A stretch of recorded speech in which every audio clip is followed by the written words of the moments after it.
everyone's got a part to play in this, including the women in tech. Yeah. I still think there's a genetic hardwiring between male and female. I do. How do, the Aimees in 10 years' time, 15 years' time, how do they get those modern icons of tech to go, actually, I want to do that, I want to do this? To an extent, companies just need to almost take a bit of a leap of faith, which may be the wrong term, and just say, actually, we're just going to try this, try the 50-50 board representation. And you could argue that the women at the top now have had to be more masculine to get to where they are. How can you create something, whether that is software or anything, for 100% of society if you're only represented by 50% of it?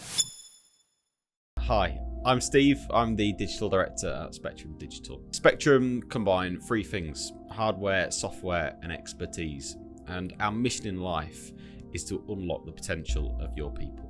Welcome to the podcast. Today I've been with Neil and John, and we've been joined by a very special guest, Aimee Le Deaut-Griffin, who is one of the business process consultants within Spectrum Digital. We've been talking about her career, more specifically about women in technology. We've been talking about discrimination and what she's faced during her career. And it's been a really interesting debate. We've had some conflicting and different opinions. So it'd be really welcome for you to join in that debate. Comment, let us know what you think on the topic. Remember, like, share, subscribe. We really do value all of the support. And with all that said, welcome to Tomorrow's Workplace today.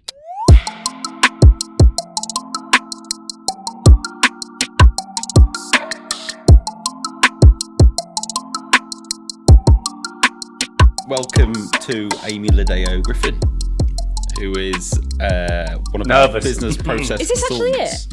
Yeah, this is it. No, it's not to record yet. You didn't tell me. There's no pomp and ceremony with this. This is straight in. Welcome to the podcast. For our viewers and listeners, just want to tell us a little bit about your role within the company, what you do. Yeah, so I'm a business process consultant. So I work really closely with internal teams like yourselves, sales guys, to talk to customers about what they want and make sure we can transform that into something that they can use with their internal teams, their customers themselves. So a bit of a BA role, bit of a PM role, bit of strategy in there. Excellent. Jack of all. And you do very well at it as well, I must add.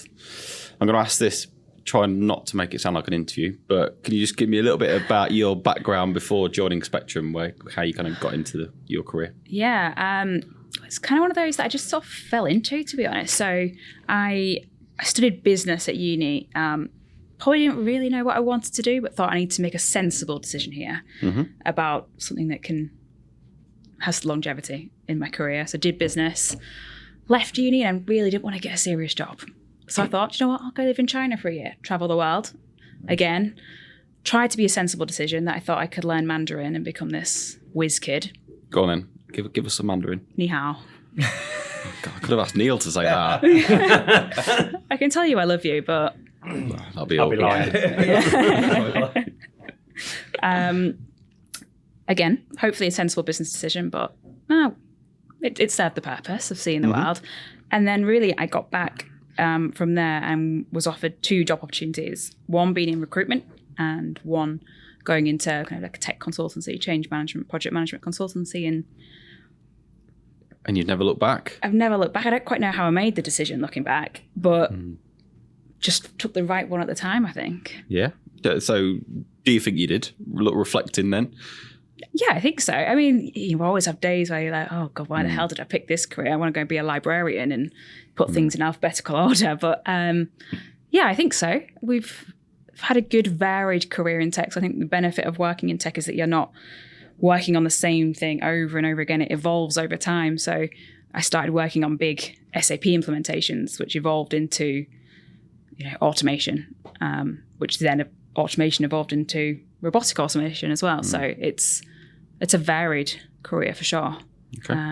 So yeah, I don't think I've looked back, apart from in those brief moments of those days we all have. But I think we all have that. You guys have it in sales, right?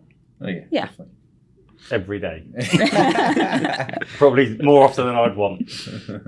So I don't think I'm giving any secrets away when I say that the tech world is probably under-indexed in females. Yeah. How do you find that? How is that? Is it something that's noticeable to you, or have I just pointed it out to you and you're like, oh yeah, actually, that's right. Oh, yeah, brand new information. No, I think it's noticeable. I mean, even just sat in this room, not to call it out, the ratio's not exactly balanced. Mm-hmm. But I think it's something that is getting better.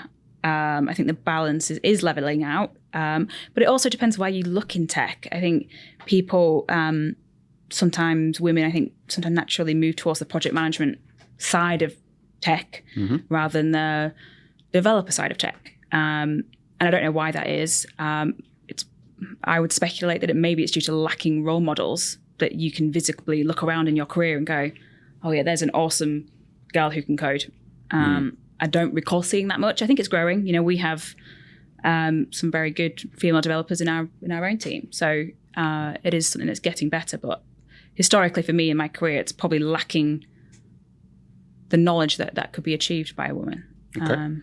Would you say that females naturally have more softer skills, so the people skills come naturally, as opposed to you can get engineers and very left brain dominated analytical people that their skill sets tend to lean towards the coding? Would you ever say is that a fair comment? I don't think that is gender. I don't think that's gender based. I think society's expectation is that women have that more empathetic view of the world and therefore are expected to take up roles such as nursing or childcare and human resources in the business world, for example. But actually, I don't think can be as black and white as men have more skills that lend themselves well to developing and coding, whereas women have more of the empathetic. I think it's something that is just a stereotype that people have adapted to. I was going to say, it feels to me, that it's more just through history. It's always been, females do this, males do that, and we've been on this very slow journey to get that crossover or that equilibrium, if you like, of actually, whatever your skill sets are or your passion is, crack on and do it. And I was kind of on the same lines as your question, Neil, but it's for me, it's kind of around how do we change that? How do the Aimees in 10 years' time, 15 years' time, how do they get those modern stereotypes or those modern, I think I used the term before we started, icons of tech to go, actually, I want to do that. I want to do this. Yeah, it's a difficult one. I mean, I think to an extent, companies just need to almost take a bit of a leap of faith, which may be the wrong term, and just say, actually, we're just got to try this. Try the 50-50 board representation, because actually, how can you create something, whether that is software or anything, for 100% of society if you're only represented by 50% of it on your board? So for me, there's got to be that balance, because women do bring different views. It might not be that they have the more empathetic view as expected, but certainly they use things in different ways. You put a piece of software or an app in front of a man versus a woman, they might be looking at different things. Their eyes will be drawn to different things on the screen. And actually, if you've only got men in your technical development roles, if you've only got them in your testing roles, you're not necessarily seeing the same thing that someone with different life experiences will see. So do you think that's probably the what the government should be doing in terms of mandating to companies that they take a 50-50 approach to it? Or are there softer ways to get there? Oh God, this is a tough question. Hard-hitting questions here. Should it? Could be Frost, Yeah. Should it be mandated? I don't think I can provide a black and white answer to that one. I think something needs to change. That needs to support in attracting women and ensuring that there is more representation. But I think that you can bring that back to say if you've got a male MD who's writing a job description for a member of their board, a male MD may use differing language to what a female would use, and certain words will be more attractive to men in a job description. Fearlessness might appeal more to a man than a woman reading it. So actually, if you do have a male MD or a male CEO or a management position, actually it's making sure you've got a good panel of people reviewing job specs before they go out, so that they've got a balanced description in there that might appeal to everyone rather than just straight eliminating half their So there's probably some tactical stuff that businesses can do to try to level that off. Yeah. And I think it's all, there's all this about who's best for the job, but actually who's best for the job based on whose opinion. And it's having a range of people being able to provide that balanced opinion on who is best for the job. Because, when you start getting to things like board level, it's not like you can put a coding test in front of someone and say, perform that. You can't put a management test in front of someone and say, see how they pass that. It's just not that easy. Yeah. Do you think we're at a crossover? So in one of our previous podcasts, we had someone come on and basically say, going forward there, it's going to be a 50-50 split. That's get the right person, but, we're going to have the 50-50 split. And one of the things that we raised was that it was an educational thing. So, if we start in schools or colleges that, get that education and then get, go back to when I was a kid, all right, long time ago, I think it was Peter and Jane books and things like that. But if the education and the messages and the, infograms and whatever that is more, there's a female, code or whatever. Yeah, absolutely. I think it's already I think we're at that crossover stage. It has absolutely. Massively. I mean, my daughter's 7, only just turned 7, and she's already aware of things like Roblox and all this type of stuff. But the boys in the class are playing that, and then she's like conscious of it. I mean, she hasn't done anything like that. I mean, okay, she's got the iPad and she can play about on that, but she hasn't. All those games are now geared Minecraft and the others. You've got to have some sort of, or Fortnite or whatever, you've got to be able to code or develop something. Yeah. And I think they've tried to make it fun, but you even see big banks like Barclays with the whole Digital Eagles thing, and they're trying to encourage coding games and sort of incentives to make it fun. Because again, the perception is, if you look at it from a bit of a layman's, if I look at it, it just looks like the Matrix for me. Someone's just literally sat there writing code. It's a completely foreign language to me. That's how I sort of. But ultimately, as a user, we see the opposite end of it. We see a nice UI that's easy to work around, and we expect as a consumer, we expect it to be intuitive, expect it to be, when we go to press a button, we expect it to be there as opposed to clunky, because otherwise we just wouldn't use it. Now, you're right, different people have different skill sets. Sometimes especially with these competitions, if you get people to present the best, ultimately the collectives, the best are going to rise to the top, aren't they? But it's subjective, isn't it, in terms of especially how you interact with technology or how you communicate it. But I think, like you say, there's different skill sets. I still think there's a genetic hardwiring between male and female. I do. And it does play out in different roles, and it does play out in business. So and you could argue that the women at the top now have had to be more masculine to get to where they are. If you see what I mean, they've had to play a role to be more direct, more fiery, to get into these senior positions, because the flip side of it, the more feminine traits that we stereotypical, like you say, the empathic sort of skills, and they're maybe not valued as much, if you see what I mean. But the irony is with technology, the stuff that I'm reading, it's the more we automate and the more we use technology to be more human, the irony is those skill sets, the softer skill sets, are going to rise in value, because you have to be able to communicate, you have to be able to manage a team of people, you have to, and they're all at different person. Because again, you've got a team of people and the customers to manage it, and technology that doesn't play ball so you've got a lot of things to manage. That skill set, I think, is going to rise in value.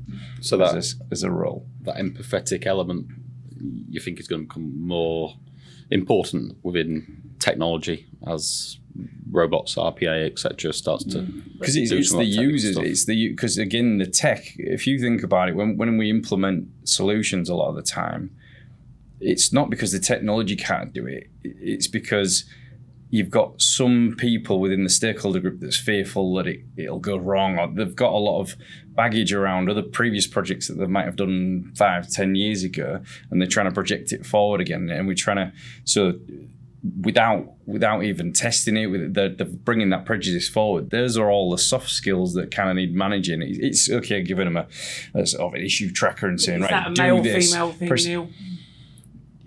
Not for me. No. I'm not saying in that regard.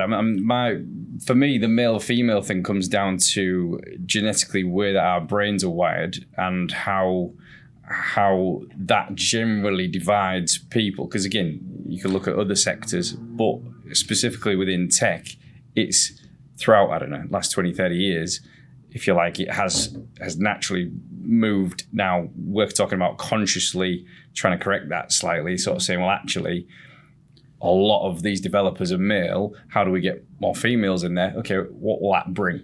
So will that bring a different, are they going to be faster producing the outcome? Are they going to be, I don't know, is it going to be a better outcome? What apart from just doing the 50-50 divide, what outcomes is it going to improve at it? There is, like Jordan Peterson talks about the fact that there's more females in certain, I can't remember what he always quotes, more females in certain roles and more males in other roles. I guess is that because that is the way that the different brains work, his or is famous that equality for some sort other of debate, when he talks reason? about equality, And again, he talks about like there's more men that commit suicide, there's more men that go to war, there's more all this type. There's more men in prison, all this type of stuff, and I get that. But if we keep it specifically to tech, from my perspective, it's again about the outcome. Okay, so is it going to improve? And you could argue for pluses and negatives because we don't know. We haven't tested it. If you look at it from an experiment point of view, you could. I mean, again, I don't know if universities have done it. Though. Do you not think it's because it lacks representation though? So if I ask you right now, I'll be impressed if you can though. So I'm happy to prove me wrong. Can you name one significant woman in tech? No. So you can probably name me Bill Gates and Mark Zuckerberg and Steve Jobs, right? Yeah. Can you think of one? I'm female and I can't necessarily, I'm aware of the amazing women at NASA who, 50 years ago were groundbreaking, but actually can you put a name to them? They exist. Yeah, and it's interesting the ones that you've obviously brought up there, the ones that started the company, founded it, and then 30 years later, I can't think of a female that started one and then grown a global brand. I'll be intrigued. Yeah, you're right. Because if you think about it, you rewind to the 70s and 80s when these guys were trying to launch a business, get funding, sell a business plan to a bank. There's a lot of hurdles to get over to get that tech business off the ground. But also, what do you think was lacking for women? It's a bit of a loaded question. If you think about what I benefit from now as a woman in tech in 2022, there were things lacking back then. I don't think it was accepted. I think that, like you're right. When we rewind the clock, the culture, the business in general, there was still an overhang of wasn't years even gone business by. in general, was it? It was a generational thing. It was very much men are providers. Women are the housekeepers, and there's the sink and wash the pots and those sorts of things. Which so actually the question you asked, for me, it's kind of like it'd be great in 15 years' time we can all sit down again and have that conversation, and I reckon we'll be in a worldly different place. But if we don't mandate it, then to Amy's point, that there is some tactical stuff that we can do to help rebalance that. I mean, you said something earlier which triggered a thought in terms of interviews. Should whenever we interview for a new candidate, have a male and a female as part of that interview process? I mean, that's probably something that tactically it will be relatively easy for a business to do, but which might help to. I think the whole recruitment process needs to be a varied panel led, rather than, like I said earlier, from reviewing the job spec and writing the job spec, that needs to be reviewed by multiple people. The interview process, again, should involve multiple people of different genders, not just different genders, different, other groups, people from the LGBT community, people of different race. It's not specific to gender, but on the topic of trying to promote, women in tech, then yeah, absolutely, we need to vary that. But equally, there's policies need to move with the times as well. I mean, all we need to do is still look at the difference in maternity and paternity policies. I'm in a probably fairly unique position that I am a woman that took paternity leave. My wife had our daughter. She carried our daughter, and she took the year off, and I took the the 2 weeks. So I've not had it impact my career. But if I speak to my wife, she would say that year out had a big impact on her career. In what way? Why? Slowed her down, slowed her trajectory. If it shouldn't happen. And if you ask people, does it? They toe the HR line and say, no, it doesn't. But actually, if you have two people going for a job and one's due to imminently go off on maternity leave, even if they're the better person for the job, do they get the job? And, can we all say hand on heart, the better person got the job in that scenario? Maybe not. So what do we do about that in that? What do businesses need to do about that? So I think the government has started to, in ways such as shared parental leave. So now you can share the parental leave between the two parents. I'll say traditionally a man and a woman, but in my case, obviously it wasn't. But I think I read somewhere that only 1% of the population have utilised that, of people who have. Really? Yeah, I mean, it might have increased, but I think it was. And why is that? Don't get me wrong, there's a period of recovery, I think, that someone who's carried a child needs to go through. But actually, is society still not accepting of, a man taking a period of time off to look after their child or the parent number two, let's say, whilst their wife, partner goes back to work and progresses their career? I think, if I ever hear someone go, oh, no, I'm taking 3 months off on paternity leave, I think that's brilliant. I'd love to hear that more. The government's starting to promote it from a statutory point of view. But actually, what can organisations do to go, actually, yeah, we're going to offer more than the 2 week statutory paternity leave. And that's not just about supporting men or the second partner in becoming a key role in their partner. It's about supporting the partner in going back to work as well as having that bond with their child. I think that's a fair point. How long did you guys have? I had 2 weeks. Long time ago, obviously. Yeah, a week with my first, and then I came back after a week, and then realised very quickly that my wife couldn't cook because she had a C-section, so I had to take another week off. So I kind of did a bit of a split one, but I did feel the pressures definitely to get back straight at it. And again, in a sales role, nothing stops. Target's still there. So if if I go on holiday for 2 weeks, 3 weeks, it doesn't matter. I've still got the same monthly target and quarterly targets and that type of thing. So you're right. There's pressures there to sort of get straight back at it. And there's a perception that the second person that doesn't really do too much apart from sort of maybe change the odd nappy or go to shops or whatever. But it's kind of you're right. There's a bigger thing from a support system and a bonding thing. There's people sort of Definitely. They don't have the same sort of relationships with the child. But you're right. I think sometimes the better or bigger companies need to maybe take a stand and it needs to come down, like most things, it needs to come from the top. It needs to kind of have that sort of emphasis. The leaders of the businesses needs to be like, well, this is our viewpoint. This is the way we want our business and our culture to be. And those are ultimately the people that are making the decisions. So everybody else kind of falls into line, I guess. But you mentioned representation, and I'm sat here very privileged to be a white British male. So it wasn't until I went traveling that I realised how privileged that is. When you see other cultures and the fact that majority of the world speak English and I didn't have to learn another language and all this type of stuff. But then again, all the privilege it gets. The only, I suppose, representation for me, it's maybe a subconscious thing. I see it advertised a lot, and you mentioned it in terms of, give me a figurehead. Do you think it does make a big difference? Does seeing someone else from a particular minority, does that really make a big impact on people? I think hugely. And I say this from multiple perspectives. I'm saying it as a woman. I'm saying it as a member of the LGBT community as well. So it's Pride Month. Yay. Let's celebrate that one. Yeah. So as I was growing up as a kid, I didn't know what I was feeling on that side of things. And it was very confusing. I couldn't pick out anyone in media that, they're like me. So I'm normal and fine. Yeah. So I hid my sexuality until I met my wife when I was 21.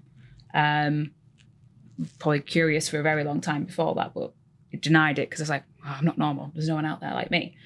Whereas actually, all you have to do is look at today's kids. And actually, I have so much hope for this generation because they're so open and they're so willing to talk about it, that's what it takes. You need to talk about it and not be quiet about it. And I think because they're seeing more people coming through in TV and film, politicians, sports, the footballer, sorry, I'm not massively into football, but how is... It took a lot for he's someone... still having to come out. Someone in rugby came out a long time before, and that's supposed to be more masculine. Then football, it just took a long time. Though. Yeah, true. Yeah. And I think that representation matters. So as much as it matters in that diversity sense, for women it matters. It's actually, yes, I can go and have a child if I want to. Not all women want to. There's absolutely no judgment on that. But I can go and have a child and come back and still have a good career. And to your point earlier around women being more empathetic or whatever, actually is seen that if you are a strong, confident woman, sometimes you're perceived as a ball buster or whatever. Actually, you are perceived differently as a woman for having the similar or same traits as a man. And how do we... We had that Rich on last week. He was talking about that. Again, if it's a woman, they're aggressive. If it's men, it's assertive. It's cast as a different thing that's interpreted differently because you're right. We've talked kind of at a macro level around women in tech, etc. But have you personally, do you feel you've ever been properly discriminated against during your career? Are there examples? I don't necessarily want you to name them, but... Do I feel... I am very open, I think, about my life plan. And I think I have learned by learning my own value that actually you should be proud to have me as your employee because I bring a lot to the table that I could take elsewhere. I have learned to be more honest in things like interviews. So if you want to actively discriminate against me in an interview because I've just said, actually, where do you want to be in 5 years? Classic interview question. Where do you want to be in 5 years? Actually, when I came to Spectrum, I remember answering that question saying, actually, I'm quite happy at the level that I'm at because I want to have a child in the next 3 years. And I chose to be very honest in that moment because I figured, actually, if you want to not give me this job because of that, that is your loss. That's not my loss. And I can take my skills elsewhere. Spectrum are awesome, obviously. And here I am. But actually, there are a lot of women who will not be honest about that. Very good, yeah. And there will be pregnant women right now who will not be applying for jobs that they're looking at going, I'm perfect for that. Because they think they'll be discriminated against. Have I personally been discriminated against? I don't think directly. Is my pay the same as my male counterparts? I can't comment on. Maybe it is, maybe it isn't. I don't think I have directly had or been discriminated against. My wife was once told by a male manager to calm her emotions when she was pregnant and things like that. So it is present in the workplace. But I personally don't think I have been. Okay. But I think I am maybe in a minority there. But I'm very strong-minded, as you all well know. And I will quite happily tell someone. This is Matt. Matt is a finance director. And this is Matt's team. Day after day, they trudge through endless stacks of paperwork, like mindless zombies. But luckily for Matt and his team, things are about to get a lot better. Since Spectro has digitized their documents, there's no need for physical copies and duplicates to clutter up the office. And with a fleet of Spectrobots to take care of the mundane, Matt's team have changed the game. Don't waste the potential they've got. Get them a robot with Spectrum. Tomorrow's workplace today. Question. Do you, because you do work with a team predominantly males, are you frustrated with that at all? Is there any level of frustration that I wish I had more females working alongside me? Yeah, it's frustrating working with you guys every day. Yeah. Try being in my shoes. Sometimes I think we would benefit just from a wider perspective on life. So if you look at our sales pipeline, we have predominantly male sales representatives. So actually, if we were to go to a health organization, I'm going to talk about a topic now that's going to make you really uncomfortable, and I love it. Brilliant. And someone came to us, I want an app that tracks my period, my menstrual cycle. What would you guys do? Give it to Catherine. It would be wow. It would be No. unless you're a medical professional a male medical professional in that specialism, we're going to struggle, aren't we? It's going to be an uncomfortable conversation over the dinner table for a little bit of insight. Yeah. It's just not going to. Yeah. Are we playing devil's advocate? A good BA, right? There's a client there with a project requirement. Go and do what you do, which is go and ask questions and deeply understand the requirements of the application. And then once you've done that, get the client to approve it, and then let's build it. I am like that. I manage the process as I normally do and bring in the skill sets like yourself and others that actually know what they're talking about. So you're right. I'd still sell it the same way as I'd sell normal solutions. But you're right. In terms of gathering requirements and that type of thing, I think we would treat it the same. And I think we could. I think absolutely. I think it's a great point. But when you come to the point of testing it, and if we have a predominantly male test team, are they going to look at the same? And partly it's about, have you experienced it? We've got different life experiences. Can you test something that you've not fully experienced? You're not going to experience every aspect of life ever. But actually, where it's something as simple as having a 50-50 split in a team, why wouldn't we capitalize on that and have the two opinions, Yeah. So your wife's in tech. Yes. What's the split of her team? Well, it's an interesting, I think it's still predominantly male, but she works for a European company who I think are largely kind of like Norway based. So I think the work-life balance thing is encouraged a bit more there between men and women. Like, I think she just said one of her colleagues has just taken 3 months paternity leave in Copenhagen. Scandinavia are always ahead of the curve in that sort of so thing. So it's a bit of a different company to work in because they have different values, but actually there's nothing stopping us adopting those policies and values. Why has geography got to play into it type thing? Yeah. But I do think it is still predominantly male. In her previous roles, when it wasn't a Scandinavian business, is it still been the offset of predominantly male? I think predominantly male, but also I think, again, even within tech, women are leaning to certain roles versus others. More women in the UX and design world than the coding. And I mean, I'm not a techie. Project manage tech projects, but are women leaning more towards the design roles potentially? And actually, we've got that gap to fight as well within tech, not just getting women into tech. Yeah, my wife is in tech, obviously, and she's background project management, Scrum Master, and now test manager. So yeah, I think you're right. What you said earlier in terms of there are probably specific roles, particularly around that PM and Scrum Master would be a good example as well. Where they there is a bigger population, I would say.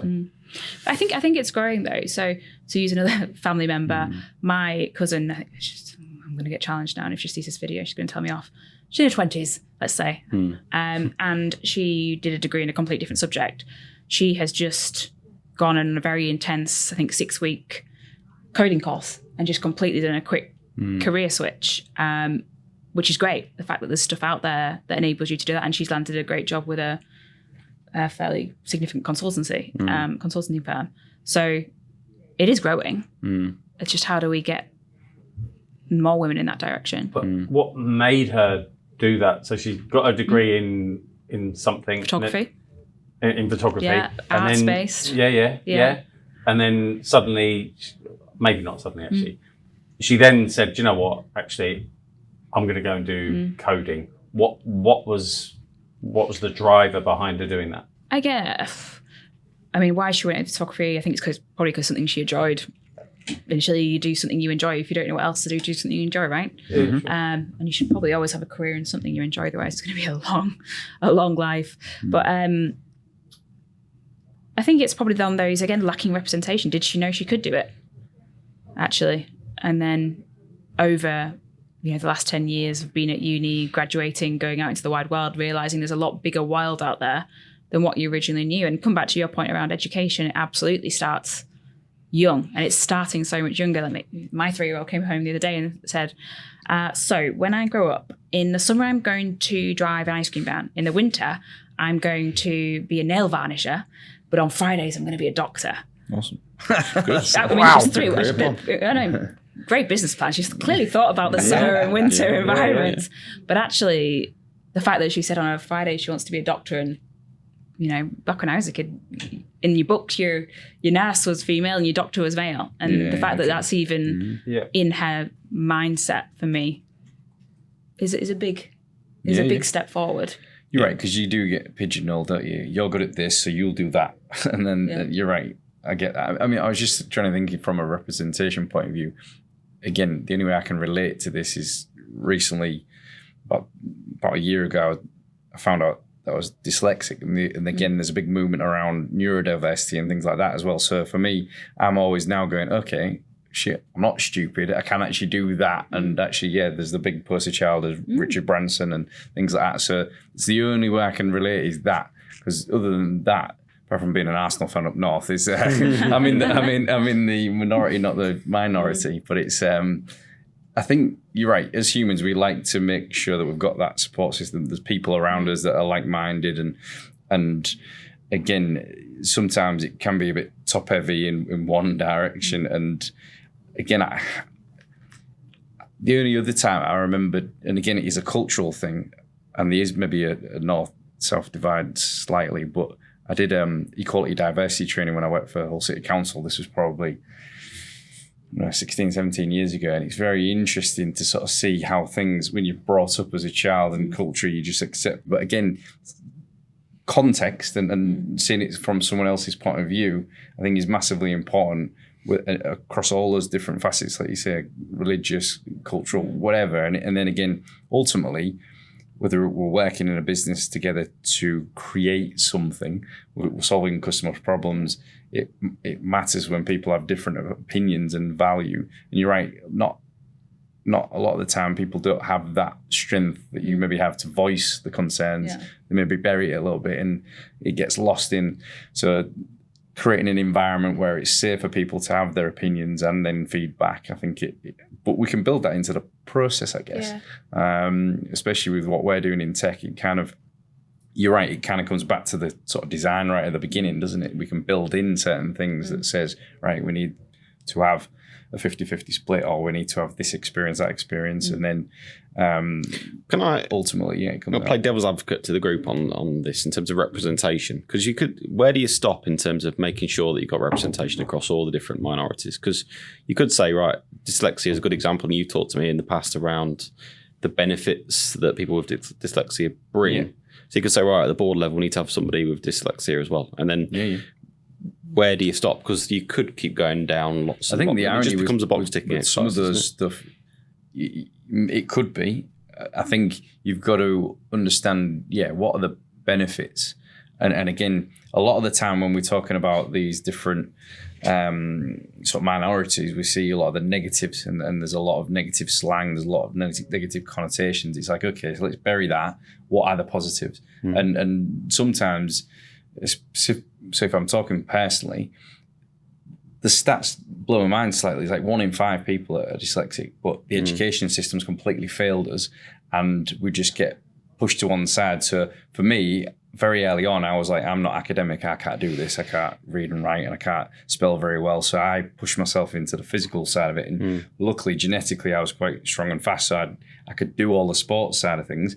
And then I was very much pigeonholed. It was like, well, I can't do anything else, so I'll just study sport when I was younger. And I spent 12, 15 years in physical sport and education and personal training and nutrition, and realised the human body is very complicated. and again, then when you overlay that with human emotion and trying to get change management in there. But I flipped into tech probably 10 years ago from a different background, but my skill sets that I use is being able to speak to people, communicate with people, ask them what problems they've got, and then provide them with solutions. Now, the irony there is when I actually overlay the mapped out skill sets of a dyslexic with my role and my job role, there's a lot of similarities that actually helped me in my job. I didn't actually have a clue was related to the way my brain is wired, but there'll be a lot of that within people's, like you say about, you look out and you sort of, well, I can't see anybody that's like me. And you then try and play a character. You're trying to be like other people, because if you think about it from a children's age, they learn by copying behaviour and what's socially accepted in this country, in this city, in this village or whatever. And because otherwise, if you're not, you're ostracised very quickly. So it's safety in numbers scenario. So there's a bit of a survival instinct. But then when you put it into the workplace, it can be in certain jobs, it can be quite dog eat dog, and it can be, so people are wanting that, more ambitious, they want to get to the top, all this type of stuff. There's quite a lot of things going on. But if we create a culture that's inclusive from the top down and have a very clear mission for a business, what are we looking to achieve as a collective, what are we here to do, what do we come every morning, what are we trying to achieve, are we trying to help the customers do this?